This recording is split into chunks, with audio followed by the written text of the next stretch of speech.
All right, what's up, YouTube? It's Matthew here. Welcome back to my channel. Today I have Solomon, King Solomon here, and he's going to share with us his story in wholesaling real estate, just his whole journey, talk about a few deals that he did. And I know you all will relate to his story and learn a lot from his journey. So if you all don't mind, be sure to follow Solomon on social media. I'll put his social media links down below, and like this video, comment if you have any questions for Solomon.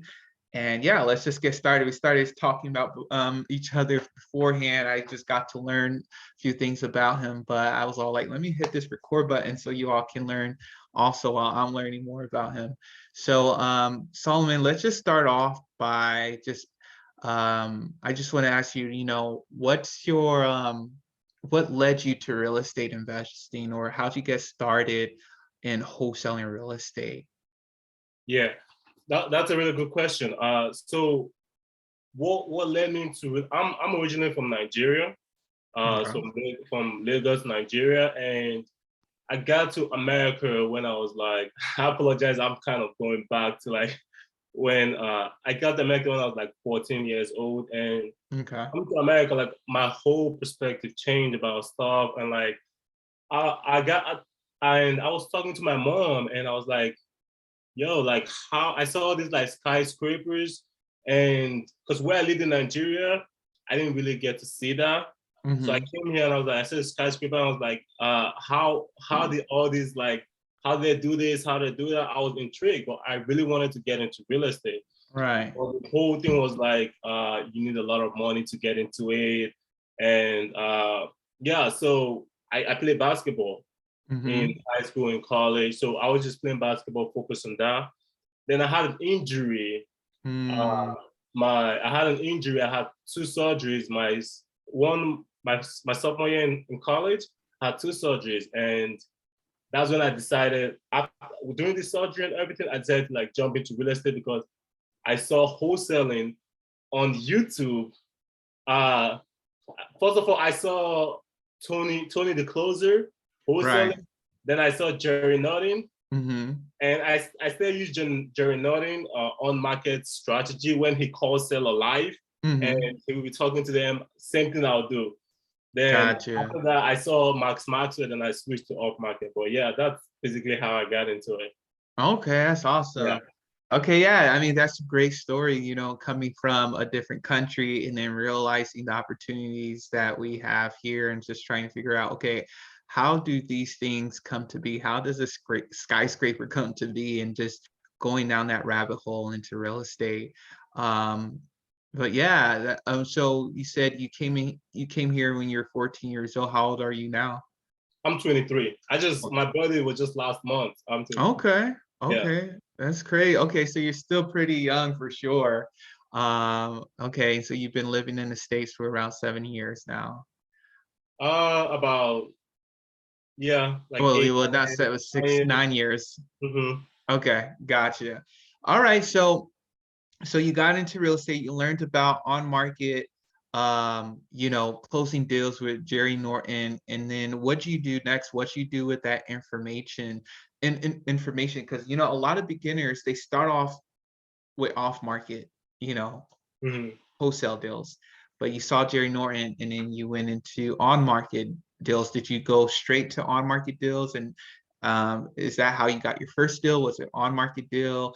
Just explain Yeah, just that's a that. really great question. So I was watching Jerry Norton, and he was calling uh, agents live on the phone. And the good thing about it, he's gonna do like a spin the wheel, pick a market, and call the agent live on like looking at the properties and everything. You're right. Then I was like, okay, I don't need money to do that. I could definitely do that, right? So Mhm. I did the same thing because I mean, if I want to do something, I just jump into it, right? I jump in and figure it out Mhm. what I do it. So what I did was that in my dorm in college, I'll just put in my TV. While watching him, I'll just call agents, and when I talk to them, if I mess up and the call end, I'll go back listen to it again, call him, and like that's how I just started. And yeah, Mm. that's how I got my first deal. And Okay. that's Hey, it. Hey, that's great that you just took action, because I think a lot of beginners, they may be stuck on just watching Jerry Norton and that's it. But you actually push forward. What do you think? I mean, what advice would you give people who are in that stage where they're watching videos like this, but they haven't taken action yet? What would you say to them? Well, I mean, for me, I'll just say they just need to jump into it.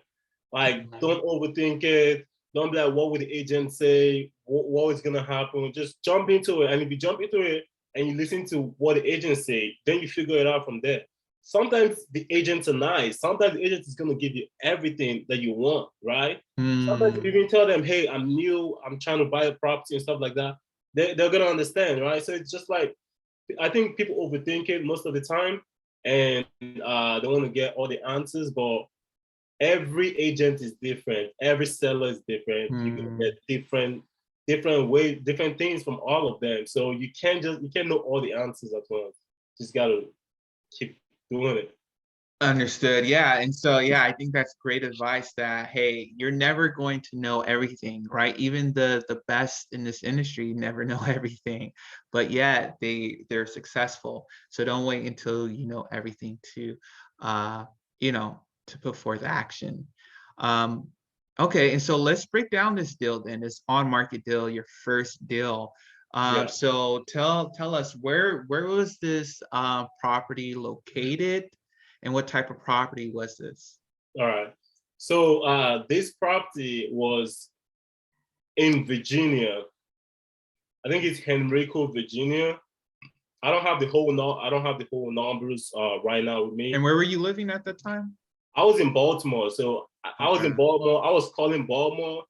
So yeah, I was everywhere, right? Yeah, yeah. So yeah, so I called this agent in like Virginia, and I told them like, hey, I saw this properties in the market, and one thing you gotta look for properties that actually need some kind of work. You can't look for like a Mm, brand new property. You gotta look for properties that need some kind of fixing up and stuff like that. So this property was in the market. I called the agent and we spoke about it, and he said, "Yeah, the seller want to sell, right?" So I spoke to him. I told him, "Hey, I use the double dip, like Jerry Norton usually says. Like, tell them, hey, they could also represent you that you don't have like any agent representing you, so that could actually help them put in your offer and like help you out." So I did that, and but I didn't get it at the price the seller wanted. I got it lower. okay, I okay, got it lower. okay. And go So ahead. so okay, so okay, in Virginia, this is a regular single family property. Yeah. Okay. All right. And just talking about offers, yeah, let's get into the price. What was the property listed for? What type of condition would you say the property was in? And, ultimately, what were you able to get the property under contract at? Okay. So I really don't have the numbers in front of me. I Okay. have to give you the exact number, Okay. basically. But I think I got it. I can't really remember how much I got on the contract for, but I got on the contract lower than what it was listed for. Okay. And what was your question again? Yeah, I guess just talking about price, that's what I wanted to know. Just Mhm. like what were you were able to get it lower than what it was listed for Yeah, ultimately. yeah. Okay. Okay. And then were you able to get in contact with the seller at any point, or did you find out the motivation behind them wanting to sell the property? I didn't. Okay, so the motivator, I didn't contact the seller. I went directly with the agent. Right. Right? So the motivation was that like the seller wanted to move, Hmm. and the seller wanted to move, and that was basically the motivation. But during the deal, when you got into the deal, I found that there was more motivation to her selling the property that actually delayed the deal to happen. Like it was a big lesson for me. Like it actually delayed the deal and like everything. But yeah, Oh, okay. So you're saying that th- you delayed the deal even more yeah, because the seller was actually more motivated than what you thought? yes, there was something going on that I didn't find out from the beginning that actually delayed the deal even more. Okay, what was that thing? So she was in bankruptcy. So Oh, so she had to go to court to like have a bankruptcy hearing and all that. They actually delayed the deal more for it to close. okay. Yeah. Thank God the cash buyer was still down for that. Okay, okay. Understood. All right. And so did you find a cash buyer before knowing that this person was in bankruptcy? Yeah. Okay. And so how did you find your cash buyer? Uh-huh. So Jerry Norton teach the same thing. Also, like go to the same area that like the property is, look for recently flipped. And this was I was lucky in this. I was blessed with this because the I think the second or the third agent I called, I was like I called it like an agent, a listing agent for a recently flipped property in the area. And when I called the agent, I was like, "Hey, my name is Solomon. I'm an investor. I have a property under contract Hmm. right next to your listing." But the first thing I did, I first of all complimented the listing. I was like, "Hey, that's a beautiful listing and all that." Then I was like, "Hey, I have a property right close in that neighborhood on the contract that needs some work. I just wanted to see if the fix and flipper that did that property will be interested in another property in that neighborhood." I was like, she was like, "Yeah, in fact, yes, like he's interested in selling. He wants to sell. He wants to buy. He's interested in buying." Then they're like, "Yeah, I could definitely give you something for referring me to him." And yeah, so basically she connected me with the fix and flipper, but she said agent can receive like what's it called, commission from us, Right. right? Right. So agent can receive commission from us. Okay. So, okay, yeah, that makes sense because yeah, you can't really do that, so to say. Okay. And Yeah, so, but what I did was that I gave her like a gift card as a Christmas. It was in Christmas. I gave her a gift card, and that was just it. okay, how much was the gift card Like for? 500. Okay, okay, Yeah. decent. All right. And so you found the buyer just by looking at recently renovated properties around that same area, calling up that listing agent for that property and asking, hey, is your buyer looking for more properties to flip? I have this property around the area that needs to be flipped. So like, yeah, that's very simple. It's a very like direct way to find buyers. And even if you're doing off-market deals, you can still use that route to find your buyers. Okay, and so you found your buyer, you put them on the contract or assignment on contract, and Mhm. then you find out, oh, the seller's in bankruptcy. What did you do then? I mean, how did you communicate that with the buyer, and other things like that? Yeah, so rookie mistake. There was a lot of rookie mistake I did. First of all, then the agent representing the seller found out I was wholesaling it, right, to another buyer. Then he kind of got like a little bit upset or something like that. But he still did what he had to do with the deal. So the Okay. buyer went like the buyer just went directly with the agent, and the buyer was communicating with the agent. So I called the buyer, and the buyer was like, "Hey, it's in bankruptcy, but I'll wait." The buyer was like, "Hey, it's in bankruptcy, but I'll wait," and all that. So yeah, so I think that deal, I didn't really do anything after I got on the contract. The buyer just went and started communicating with the agent directly. So that's how. But I had it on a contract. My name is on, Right. so they can't really go be Right. anything. I already have Now, two of them. So yeah. So okay, got you. Okay, that makes sense. So essentially, since you were under contract with both parties, even though both found out, knew what you were doing, they couldn't really do anything because these were binding yeah, agreements. yeah, And so now the buyer, instead of communicating with you, they're communicating with the listing agent. And so you're just in a way chilling. yeah. You didn't have to do anything after putting them under contract, which is good Basically, because a lot of beginners, they fear that, oh no, the realtor is going to find out what I'm doing, right? Or the buyer's going to figure out what I'm doing and just go but the around buyer me. knew. The buyer Right. knew from the beginning that I was wholesaling it, that I wanted to wholesale it. So yeah, You said from the beginning. yeah, the buyer So, knew that I'm a wholesaler. right. The buyer knew. Yeah, of course. And so like people always fear that the listing agent is going to find out and try to cancel the deal, cancel the contract. So, I mean, what advice would you give people who have that fear? Any tips? Yeah, what would you Yeah, say? so basically, I mean, I wasn't doing anything wrong, right? Right. Basically, like every contract assignable. Like I Right. don't have to tell you I'm gonna assign it, right? So Right. as long as the deal makes sense, everybody's getting paid. The buyers, the agent is getting paid. You're not doing anything illegal in between. But if the agent asks you, you're gonna be upfront. You're gonna be upfront. Hey, I fix and flip. I I I buy and hold. I wholesale. Like sometimes I wholesale to my other investor friends and stuff like that. But if they don't ask you, there's no need for you to tell them, hey, I'm a wholesaler. I want to wholesale this deal because that's bringing more like Right. confusion. They'll be like, hey, stuff like that. But yeah, basically, as long as you're not doing anything illegal, and you have it on the contract, Right. yeah, I mean, Yeah. there's really nothing to be scared of.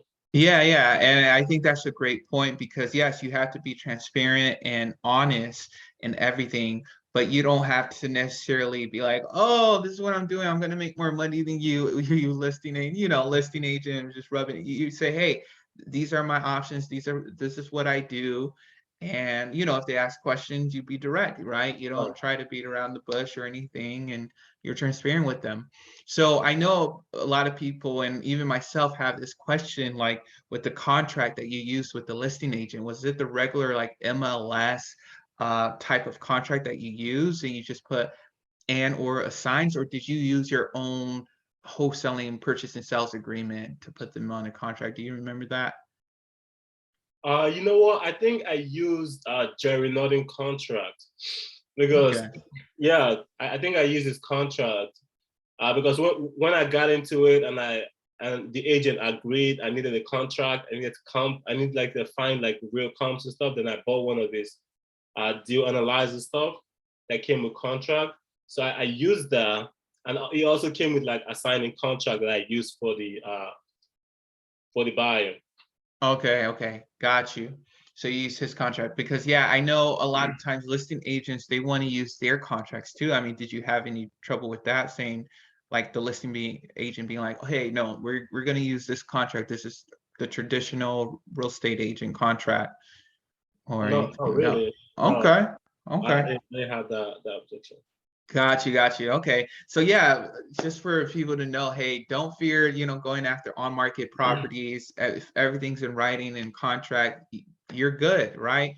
And this can be actually better than off-market deals because I feel like off-market deals you have to do more work, right? You're juggling the emotions of the seller and the emotions of the buyer, and you're literally the in-between person. But now you just give that to the listing agent, and now they're essentially have to deal with all the drama and making sure title company and everything like that works. So okay, so just finishing off, how did you find the title company? Was it the agent who chose the title company, and everything like that? How did that go? No, it wasn't the agent. I used one in Virginia. I think yeah, I googled like title company in Virginia and I called them. I was like, hey, uh, I'm looking at I have a deal. I'm looking at signing. Do you do something like that? Some of them said no. I didn't just call the first person. They were like, yeah. Some of them said no, we don't do that. I'm like, okay. Can you refer me to someone that like a title company that does that? Then some of them they referred me to someone else, another title company, and yeah, I found it like through that. Okay, Yeah. got you. All right, yeah, because yeah, I know a lot of people have that question about title companies and attorneys and whatnot. Okay, and then the other question I have is, okay, so you have it, so you ended up finding out the seller was in bankruptcy because the buyer was talking to the listing agent. It wasn't that it was in the at title and it got pulled No, up. It just okay, just the it buyer got can't get. delayed. So it got, Right. we were supposed to close earlier, then it got delayed. Then one funny thing was that the agent wasn't like, was kind of being distant with me. He wasn't like talking to me like that. So Mm, then I called the seller if it had anything from them. And he was like, yeah, like he just spoke to the agent and they said it's in bankruptcy and all that. But he was gonna wait. So I was like, okay, cool. So I just stopped what's it called? I just stopped talking to the you agent. I just went directly to the buyer. sell buyer. Okay, okay. Which don't do that, man. You guys try to go with the agent because I don't know what would have happened. I just got lucky on that deal, though, I think. Got you. So, okay. And with it being delayed, did you have to make amendments to your contract though? Yeah. Okay, so you had to extend the dates, extend the closing dates. Mhm. Okay, because yeah, I find that interesting because like if the buyer is now only talking to the agent, right? And they know your contract is going to expire soon, they could have easily just let that contract expire Yeah. and not do the amendment. And then the buyer can go directly to the agent and pay Yeah. less. Yeah. So So yeah. that's good you brought it up because the buyer, he was like, "Is this your first wholesale deal?" I was like, yes. Oh, okay. I was like, yes. So I was honest with him, like, it's my first wholesale deal. Then he was like, yo, you really lucky. Like most people in this industry, they don't like get deals like this. But one thing with the buyer, he was like, I'm not gonna pay you more than 10 grand. So he was, I'm not gonna pay you more than 10 grand. But we agreed on 7 grand, right? But when we kept talking, he was like, I don't pay more than 10 grand to wholesalers and stuff like that. That was cool because the property was already in 7 grand. So I was okay. I was happy, so happy with the Yeah. price and everything. So yeah. So Okay. So I guess by you having a buyer who was kind of looking forward for your success on your first deal, he was patient, right? He was able to be like, hey, okay, we're working with Solomon, so make sure we include him and stuff like that. Because yeah, a lot of buyers will just let that thing expire and just go directly so they can pay less. So yeah, you're truly blessed on that on this deal. Okay, so the grand total, how much did you end up making off this deal? $7,000. 7,000. Okay, congrats, congrats. And then from then on, did you close more on market deals or you kind of shifted to off market deals? No, so I didn't close any. I had some other contract which didn't close, price was too high, or yeah. So then I switched to off market. I switched to off market. So yeah, basically. Okay. And you were able to close some deals with off market deals. Have Yeah, since then I've been able to close some deals with off market. Okay, got you. And I mean, what's I guess your average deal price? Is it around the 7 grand, 5 grand price range or? So it's different. The highest I've closed off market is 17 grand. Okay, Yeah, and the lowest I've closed off market is 2,500 because I split it in half with someone else that found the buyer. okay, Yeah, so I still have just 5 grand. I still have with someone else that found the buyer. okay. Congrats, congrats. So are you doing with the off market deals, is it local to you or is it still kind of virtual like It is virtual. um Because I still do Baltimore because my main market now is Maryland and Florida. okay. But I will look at deals anywhere because I closed one in Evansville, Indiana. Oh, really? Yeah, Okay. I closed one in Evansville, Indiana. But Yeah. yeah, but most of my deals have been in like Baltimore that have closed. Not a lot, a few of them. I've been in Baltimore, one in Evansville, and now I'm in Miami. So I do Florida. Okay, got you. And what's your main marketing technique? I do cold calling right now. So yeah, everything I cold call myself. Looking to expand that cold call. Looking for anybody that wants to like learn how to cold call, jump in the Right, dialer. I have right. a dialer. Yeah, I have leads for them to call. So yeah, basically that's what I do right now. Okay, and so you just pull your lead. What website do you use? I use batch leads. Okay, okay.